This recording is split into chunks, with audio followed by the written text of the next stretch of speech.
Study IQ IAS, अब तैयारी हुई अफोर्डेबल।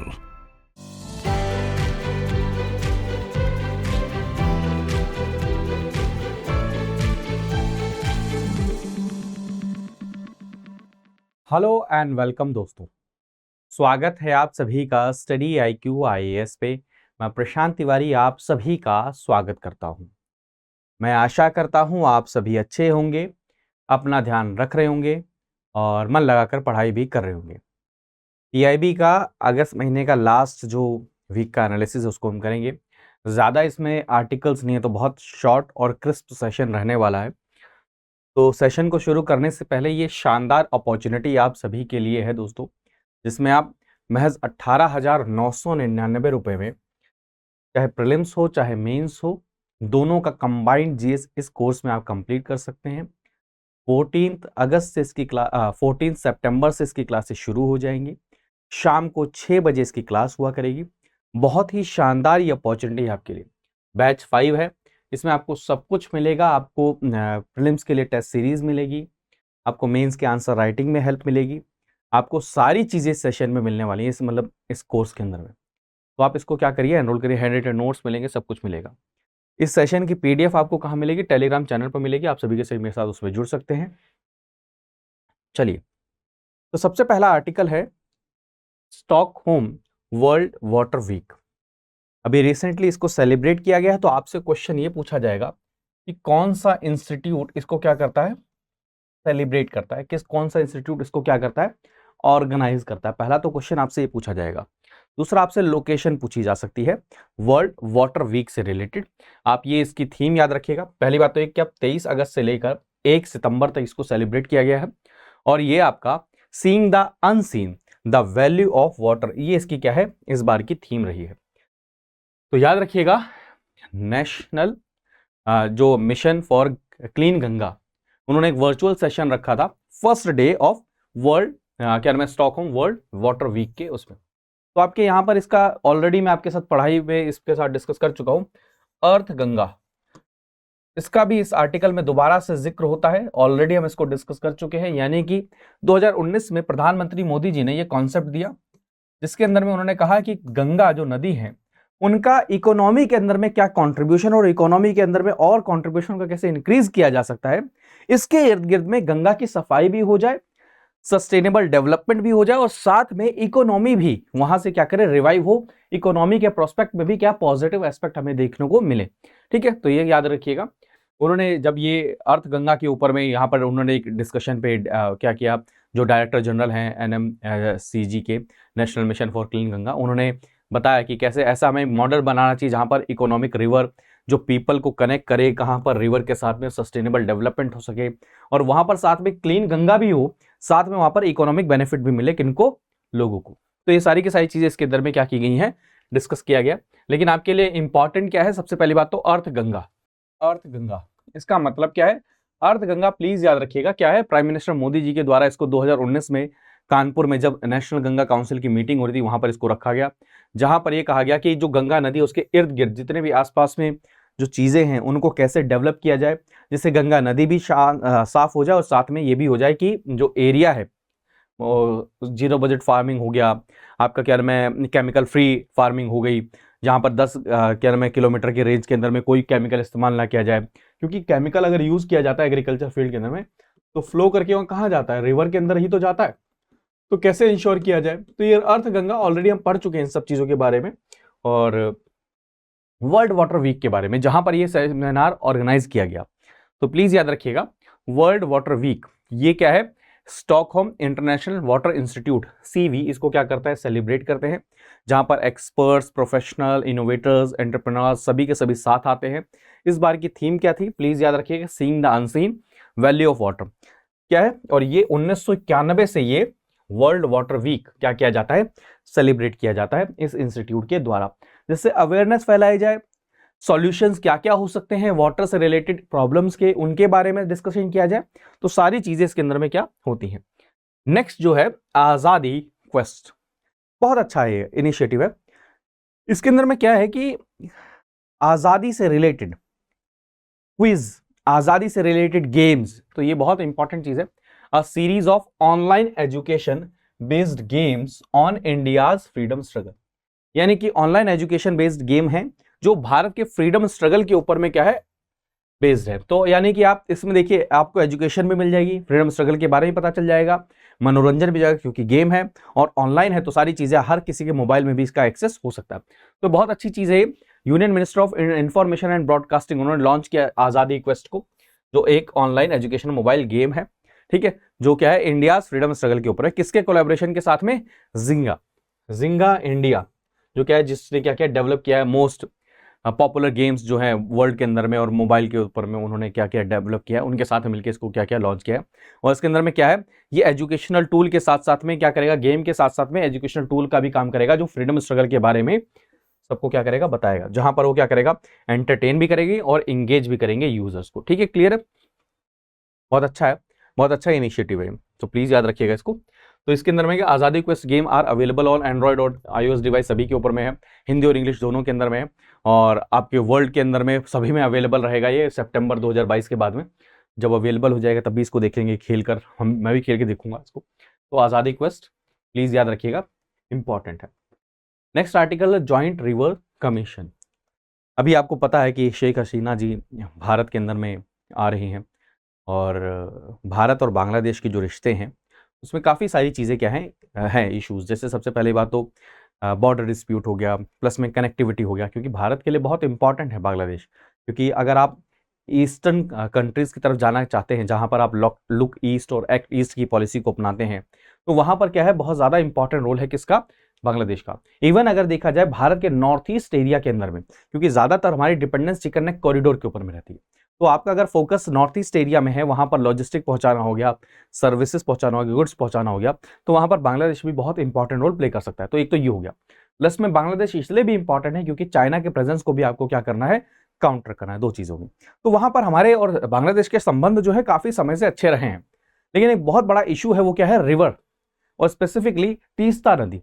जो तीस्ता नदी के बीच में जो डिस्प्यूट है कि वाटर शेयरिंग मॉडल कैसे बनाया, जैसे इंडस वाटर शेयरिंग ट्रीटी जो हमने साइन करी, इंडस वाटर ट्रीटी, वहां पर क्या हमने पूरा मॉडल बना रखा है कि इतना वाटर यहां पर क्या किया जाएगा, शेयर किया जाएगा। बट इंडिया और बांग्लादेश के बीच में ऐसा कोई मैकेनिज्म नहीं है, क्योंकि बांग्लादेश तीस्ता जो नदी है वो ब्रह्मपुत्र नदी की ट्रिब्यूटरी है, सिक्किम से ओरिजिनेट होती है, और वो बहुत इंपॉर्टेंट रोल प्ले करती है बांग्लादेश के अंदर में। जब जाती है तो वहां पर बहुत इंपॉर्टेंट रोल प्ले करती है वहां की इकोनॉमी के अंदर में, वहां के एग्रीकल्चर के अंदर में, और इसलिए बांग्लादेश के अंदर में काफी समय से मांग की जा रही है कि कैसे तीस्ता नदी के ऊपर में एक फ्रेमवर्क बनाया जाए।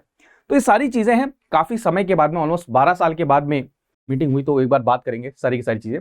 38th ministerial level meeting of joint river commission of India and Bangladesh was help in new Delhi, नई दिल्ली में हुई। ठीक है, और इसके बाद में यानी कि ये उसके पहले हुआ, और अब क्या है, अब प्रधानमंत्री हमारे मोदी जी और वहां पर शेख हसीना जी आपस में आज मिलने वाले हैं, ये भी चीज याद रखिएगा। ठीक है, तो जॉइंट रिवर कमीशन ये कब 1972 में स्टैब्लिश हुआ था। बायलैटरल मैकेनिज्म था जिसमें दो देशों के बीच में जो ट्रांस बाउंड्रीज रिवर्स हैं, यानी कि जो नदियां दोनों देशों में बहती हैं, उनको कैसे शेयर किया जाए, उनकी इंफॉर्मेशन को कैसे शेयर किया जाए, कैसे उसको प्रिजर्व किया जाए, उस चीज से रिलेटेड। ठीक है, तो ये बहुत सिग्निफिकेंट रही मीटिंग, क्योंकि 12 साल के बाद में ये क्या हुई है, मीटिंग हुई है, तो याद रखिएगा। लेकिन कोई बहुत बड़ा ब्रेक थ्रू अनाउंसमेंट नहीं किया गया है। ठीक है, सिर्फ और सिर्फ अभी एक देखा जा रहा है कि पॉजिटिव साइड में है, MOU साइन हुआ है किसके बीच में, कुशियारा रिवर को लेकर, ये प्लीज याद रखिएगा, water sharing of Kushiyara river. तो कुशियारा रिवर कहां पर, नागालैंड में ओरिजिनेट होती है, और ये क्या है, आपके बराक रिवर की ट्रिब्यूटरी है। उधर से देखा जाए तो बराक रिवर सेपरेट करती है सुरमा एंड कुशियारा को। ये कुछ इंपॉर्टेंट फैक्ट हैं जो आपको एग्जाम के लिए याद रखना है, लेकिन तीस्ता रिवर को जरूर फोकस में रखिएगा, एग्जाम में वहां से क्वेश्चन आने की बहुत सारे क्या है, चांसेस हो सकते हैं। ठीक है, क्लियर है?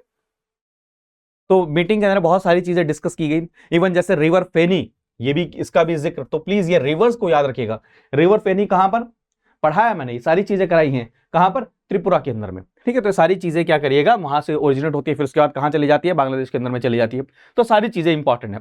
तो क्या क्या चीजें डिस्कस हुआ, जैसे रिवर बैंक प्रोटेक्शन, उसको कैसे किया जाएगा, रिवर वाटर को कैसे शेयर किया जाए, कॉमन वाटर्स का, फ्लड डाटा, ये बहुत इंपॉर्टेंट है, क्योंकि देखिए अगर रिवर ऊपर से आ रही है और बांग्लादेश नीचे की तरफ में है, तो वहां पर अगर फ्लड से रिलेटेड डाटा अगर इंडिया शेयर नहीं करता है बांग्लादेश के साथ में, तो क्या होगा, वहां पर फ्लड के बहुत ज्यादा क्या रहेंगे, चांसेस रहेंगे। तो ये भी एक बहुत इंपॉर्टेंट मैकेनिज्म है, कैसे रिवर पॉल्यूशन को क्या किया जाए, कम किया जाए, कैसे सेडिमेंटेशन जो हो रहा है उसको मैनेज किया जाए। ये सारी चीजों के ऊपर में कोऑपरेशन करने की जरूरत है। इन सब चीजों के ऊपर में क्या हुआ, डिस्कशन हुआ है।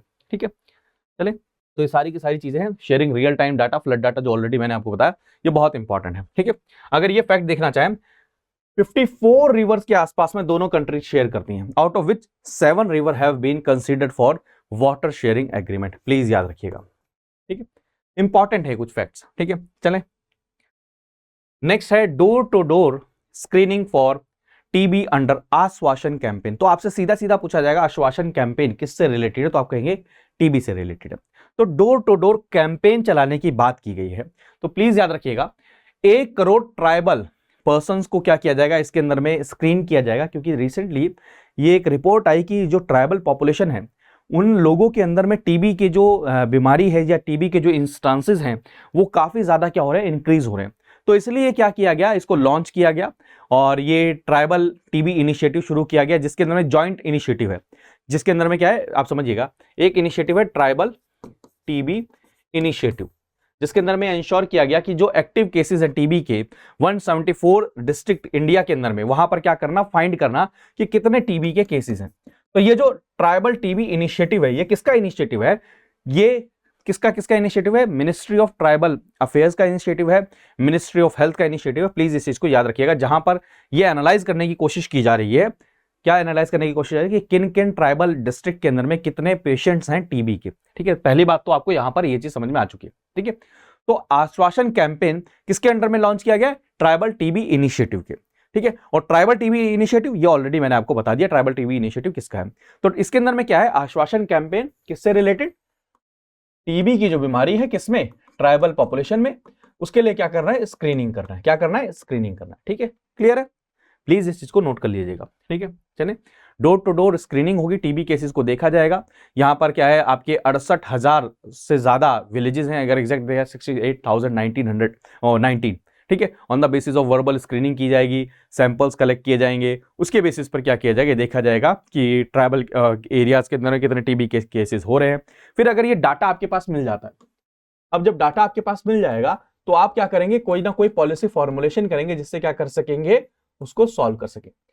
तो वे फॉरवर्ड क्या है, 75 ईयर्स हो चुके हैं हमारे इंडिपेंडेंस को, और 75 हाई बर्डन ट्राइबल हमारे पास में डिस्ट्रिक्ट ऐसे हैं जिनको हमने आइडेंटिफाई कर लिया है और वहां पर हमें इंटरवेंशन की जरूरत है। तो हम क्या करेंगे, जैसे टीबी की क्या है बीमारी को हम दूर कर सके। चलें, नेक्स्ट आर्टिकल है स्वच्छ सागर सुरक्षित सागर क्लीन कोस्ट सेफ सी। आप सभी जानते हैं, ये ऑलरेडी हमने इसके रिगार्डिंग हिंदू न्यूज़पेपर में भी और आपके क्विज में भी इसको क्वेश्चन को कर चुके हैं। तो ये कैंपेन किसके द्वारा लॉन्च किया गया, मिनिस्ट्री ऑफ अर्थ साइंसेज के द्वारा। प्लीज इसको याद रखिएगा, आप कंफ्यूज हो सकते हैं, किसके द्वारा, health ministry, environment ministry, education, इनके द्वारा नहीं, मिनिस्ट्री ऑफ अर्थ साइंसेज के द्वारा इसको लॉन्च किया गया। किसके साथ में, नेशनल डिजास्टर मैनेजमेंट अथॉरिटी और साथ में ministry of environment and forest climate change के द्वारा। यानी कि प्लीज याद रखिएगा, मेन जो है कैंपेन जो लॉन्च किया गया था वैसे मिनिस्ट्री ऑफ अर्थ साइंस के द्वारा, बाद में सारे के सारे इन सब के साथ में भी कोलैबोरेशन किया गया है। और इसमें इनिशिएटिव किसके द्वारा लिया गया है, ये क्या इनिशिएटिव है, 75 दिन का सिटीजन लेड इनिशिएटिव है।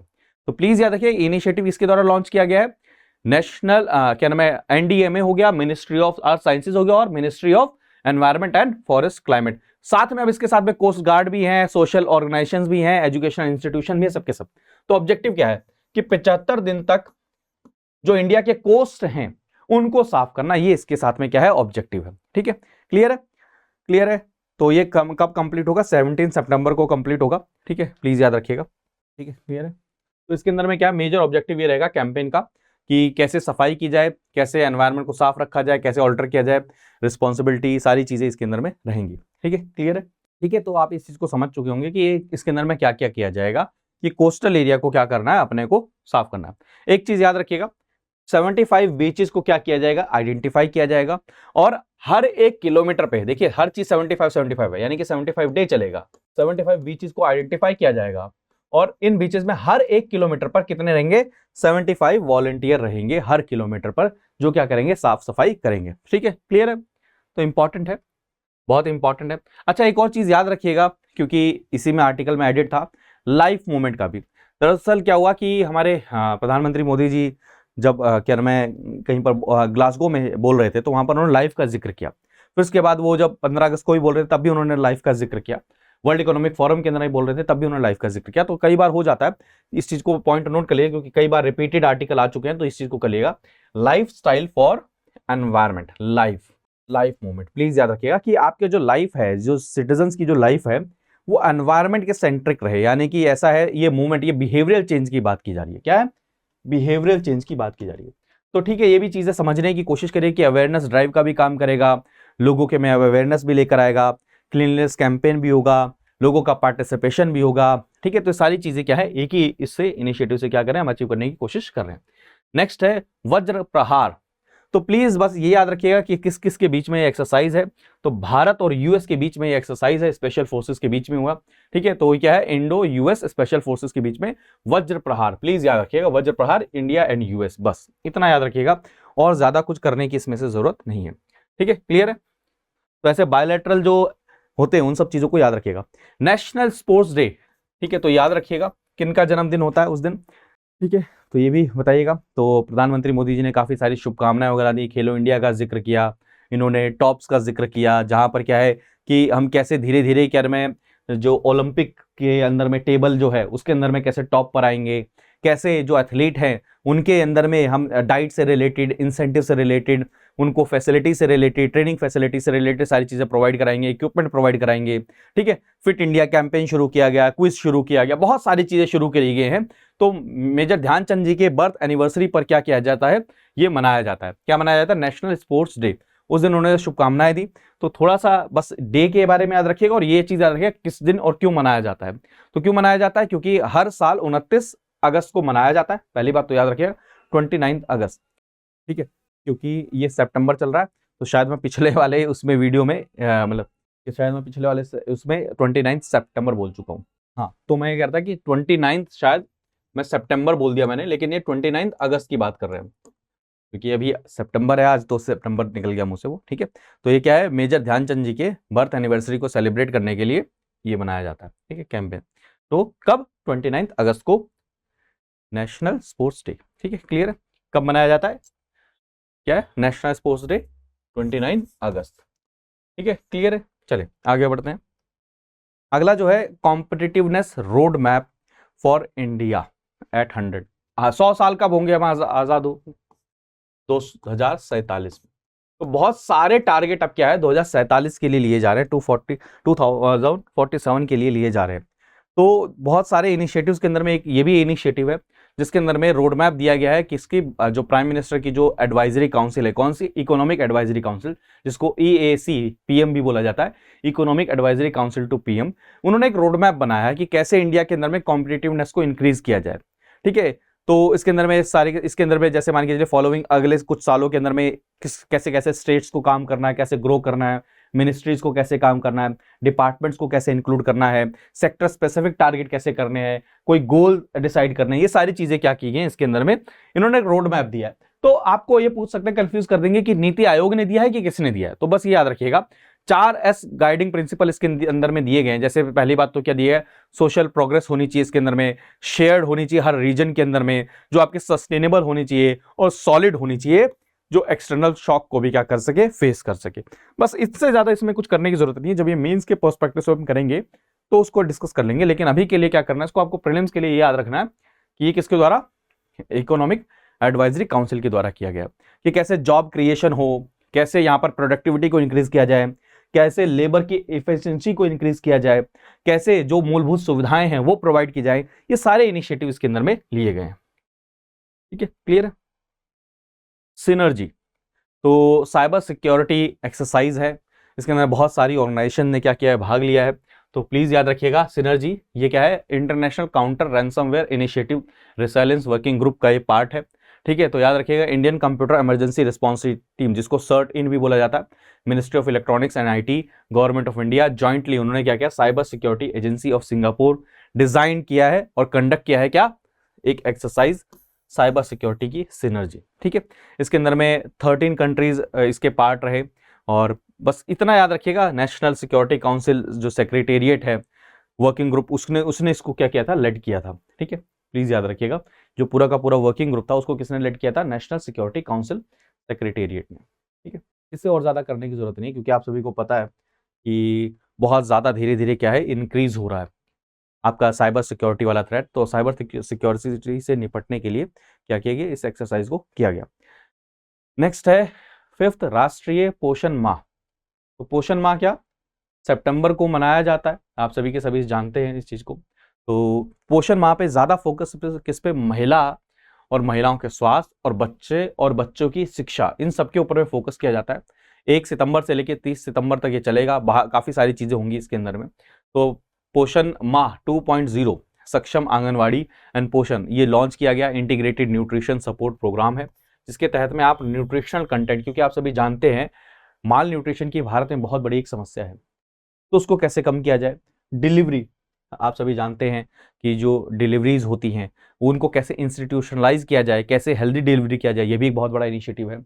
आउटरीच करना, जहां पर डेवलप करना प्रैक्टिसेस को, जैसे हेल्थ इंप्रूव हो सके, बच्चे की माँ की हेल्थ इंप्रूव हो सके, इम्यूनिटी इंप्रूव हो सके, सारी की सारी चीजें इसके अंदर में है। तो पोषण क्या है, PM's overarching scheme for holistic nutrition, please याद रखिएगा। तो इसको कब, 1 सितंबर से लेके 30 सितंबर तक इसको सेलिब्रेट किया जाएगा पोषण माह। ऑलरेडी चीजें देखेंगे आप, पोषण माह के अंदर में बहुत सारी चीजें हैं, जैसे जन भागीदारी। जन भागीदारी का मतलब क्या कि ह्यूमन यानी कि सिटीजन्स का पार्टिसिपेशन इसके अंदर में। ठीक है, सुपोषित भारत, सुपोषित भारत का मतलब क्या, जहां पर न्यूट्रिशन की कोई कमी ना हो, यहां पर माल न्यूट्रिशन ना हो। माल न्यूट्रिशन का मतलब कुपोषित, तो सुपोषित होना चाहिए, यानी कि न्यूट्रिशन यहाँ पर ज्यादा से ज्यादा सफिशिएंट उसमें रहे। तो इंडिया के अंदर में सभी के सभी काम करें इसके अंदर में, स्वस्थ भारत की तरफ आगे बढ़ें, ये सारी की सारी चीजें हैं। बाकी डिटेल में जो चीजें होंगी उनको हम डिस्कस करते रहेंगे, क्योंकि अभी आर्टिकल आएंगे, मिड डे मील हो गया, एनीमिया हो गया, अंडरवेट हो गया, स्टंटिंग हो गया, वेस्टिंग हो गया, आपके कई सारे रिपोर्ट्स डिस्कस की जाएंगी, हंगर से रिलेटेड रिपोर्ट, तो सब चीजें हम करेंगे। बट अभी के लिए आपको ये सब चीजें क्या करनी है, नोट डाउन कर लेना है। तो आई होप आपने सेशन को एंजॉय किया होगा, क्योंकि मैंने कहा था क्विक रिकैप, मतलब बहुत शॉर्ट सेशन रहने वाला है ये। तो अगर एंजॉय किया तो प्लीज लाइक कर लीजिएगा, और आप सभी के साथ मेरे साथ कहीं पे जुड़ना चाहें, इंस्टाग्राम, ट्विटर, टेलीग्राम पर, तो जुड़ सकते हैं। तो मिलते हैं अगले सेशन में, तब तक के लिए अपना ध्यान रखिए। बाय बाय, टेक केयर दोस्तों, जय हिंद। स्टडी IQ IAS, अब तैयारी हुई अफोर्डेबल।